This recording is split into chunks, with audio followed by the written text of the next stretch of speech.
Welcome to Bedtime Stories. The Unique Brothers. Once upon a time there lived a farmer who was poor in material wealth, but rich in love, for he had 6 devoted sons. They all looked exactly alike, but each of them was possessed of an extraordinary and unique gift. The eldest son was the cleverest young man in the land. He could outsmart anyone. The second son could stretch his arms so far he could reach the ends of the world.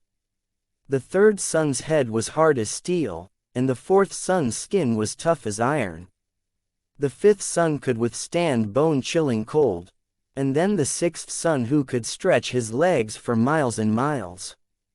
As the boys grew, they learned to appreciate their gifts.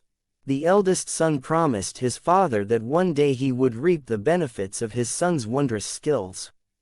Years passed, and one day the farmer came down with a mysterious illness that none of the doctors could cure. Near death, the farmer called his clever son to his side. "I'm afraid I am dying, son," he said. "I know how to cure you," said the eldest son. And then he called his second brother to the room. "Stretch your arms and get the giant pearl from the king's palace," he said.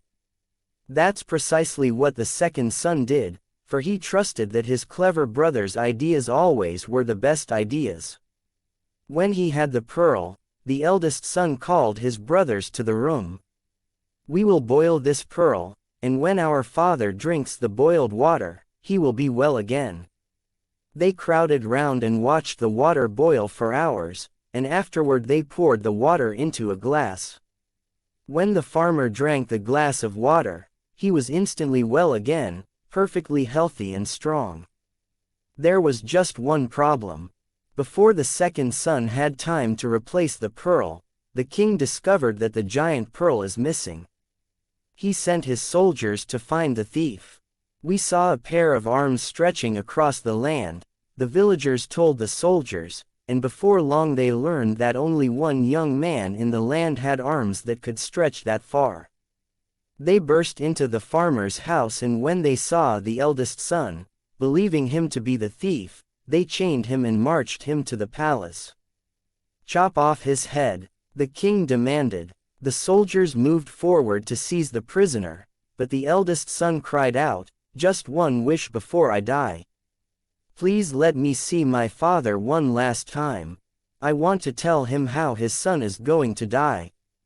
The king was not a cruel man, and so he granted the wish, adding, "But you must come back tomorrow." The eldest son hurried home. The next day, in his place, the third son went to the palace, and no one was that wiser because the boys looked exactly alike. When the axe fell on the young man's head, nothing happened. "Your head is hard as steel," the king said, puzzled. "Guards, thrust a sword through him." "That is fine," said the third son, "but let me first go to see my poor father to tell him the news of my death. He deserves to know the truth about how his son will die." "Go then, but return tomorrow," said the king, and the next day the fourth son arrived in his brother's stead. When the soldiers tried to thrust the sword through his skin that was like iron, the sword crumpled.